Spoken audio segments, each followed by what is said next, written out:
আজ খানাকুল বিধানসভার ঘোষপুর অঞ্চলের ময়ালে এসেছিলেন তৃণমূলের নেতা নেত্রীরা। সঙ্গে ছিলেন বেচারাম মান্না, তৃণমূল নেতা, মন্ত্রী। আরামবাগের এমপিও এসেছিলেন দেখলাম, সেই সঙ্গে দেখলাম ডিএমও এসেছেন। কিন্তু বন্যাটা কি ওই জায়গাতেই হয়েছে? আমার প্রশ্ন এই জায়গাতে। ঠাকুরানীচক অঞ্চলের ধোপাঘাট এলাকায় যে সেতুটা দীর্ঘদিন ধরে ঝুলে রয়েছে, ভাঙা অবস্থায় রয়েছে, মানুষ জীবন বাজি নিয়ে প্রত্যেক দিন পারাপার হচ্ছে, সেদিকে কি দেখার মতন সময় বেচারাম মান্না ছিল? নেই কেন? প্রশ্ন আমার এই জায়গায়। ঠাকুরানীচক অঞ্চলের বিভিন্ন এলাকা ডুবে গেছে, সেখানে উনি যাননি কেন? কারণ এটা বিজেপির পঞ্চায়েত। মারোখানা অঞ্চলে বিভিন্ন এলাকা ডুবে গেছে, ধান্যগড়ি অঞ্চলে বিভিন্ন এলাকা ডুবে গেছে, জগৎপুর অঞ্চলে বিভিন্ন এলাকা ডুবে গেছে। ত্রাণ কোথায়? উনি তো এসে বড় বড় কথা বললেন ত্রাণ। আসলে ত্রাণের এই সমস্ত কিছু লুট করতে ওনারা এসেছে।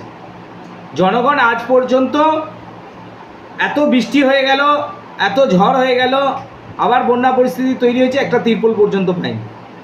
কেন? একটা বুথে মাত্র 15টা করে তিরপল পৌঁছেছে এই বছরে। সেখানে 1 নম্বর ব্লকে মাত্র 5টা করে তিরপল গেছে বুথ অনুসারে। কেন? তিরপল কোথায় গেল? উনি তো এসে বড় বড় লেকচার দিয়ে গেলেন, সব ত্রাণ রেডি আছে। আসলে কি ত্রাণটা ঢুকছে, নাকি গাড়ি সমেত বাইরে তৃণমূলের নেতারা বেচে দিচ্ছে? এটা এই খানাকুলের প্রশ্ন, খানাকুলবাসী জানতে চায়। এক হাঁটু জলে পা ডুবিয়ে ফটোশ্যুট করার জন্য, রাজনীতি করার জন্য মানুষ এদেরকে ধিক্কার জানিয়েছে। এর আগেও দেখেছেন, বারবার এসেছেন ওনারা, হাঁটু জলে পা ডুবিয়ে ফটোশ্যুট করে চলে গেছে। এই রাজনীতিকে খানাকুলের মানুষ ধিক্কার জানাচ্ছে, আমরা ধিক্কার জানাই। খানাকুলে আজকে বিভিন্ন চাষের জমি নষ্ট হয়ে গেছে, ধান চাষ করেছিল চাষিরা, সমস্ত ধান ডুবে নষ্ট হয়ে গেছে। তার ক্ষতিপূরণের কী ব্যবস্থা করেছে রাজ্য সরকার? এর আগে আলুর ক্ষতিপূরণ পায়নি, অথচ বেচারাম মান্না এসেছেন কৃষিমন্ত্রী, খাদ্য, উনি বিভিন্ন ডিপার্টমেন্ট দেখছেন। তো কি করেছেন উনি? উনি কি করেছেনটা কি? কিচ্ছু করেননি উনি, কিচ্ছু করেননি। মানুষকে বোকা বানাতে এসেছেন, ফটোশ্যুট করতে এসেছেন। ঘাটাল মাস্টার প্ল্যান ফেজ 1 থেকে আরামবাগ সাব ডিভিশনের সমস্ত এলাকাগুলোকে বাদ দিয়ে দিয়েছে এরা, কারণ রাজ্য সরকারের টাকা নেই। সেন্ট্রাল গভর্নমেন্ট তার যে 60% টাকা সেটা তো অলরেডি দিয়ে দিয়েছে, কিন্তু রাজ্য সরকারের টাকার জন্য আটকে যাচ্ছে প্রকল্প। 40% টাকা রাজ্য দিতে পারছে না। আজকে ওয়ার্ল্ড ব্যাংকের এত বড় বড় প্রজেক্ট হচ্ছে, সেন্ট্রাল গভর্নমেন্ট সহায়তা করছে। কিছুদিন পরে বিভিন্ন জায়গায় নদী খনন শুরু হবে,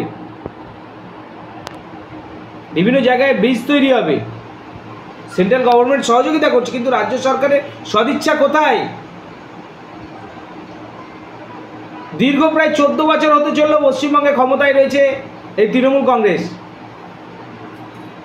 একটা নদীর ওপরও ব্রিজ এখনো পর্যন্ত বানাতে পারল না। এতগুলো নদী রয়েছে খানাকুলে। মুচিঘাটা ব্রিজের কাজ 9 বছর ধরে আজও পর্যন্ত শেষ করতে পারলো না এরা।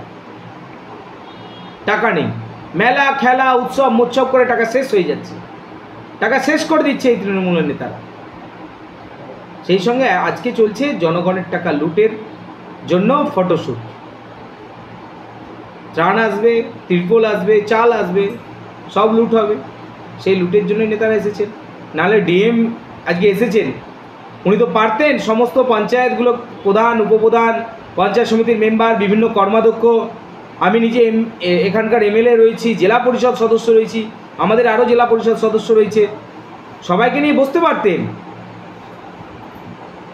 ফটোশ্যুট করতে এসছেন, পর্যালোচনা বৈঠক কই? কেন হলো না? কেন এই বন্যাকে মোকাবিলা করার জন্য কোনো সঠিক পদক্ষেপ প্রশাসনের পক্ষ থেকে নেওয়া হলো না।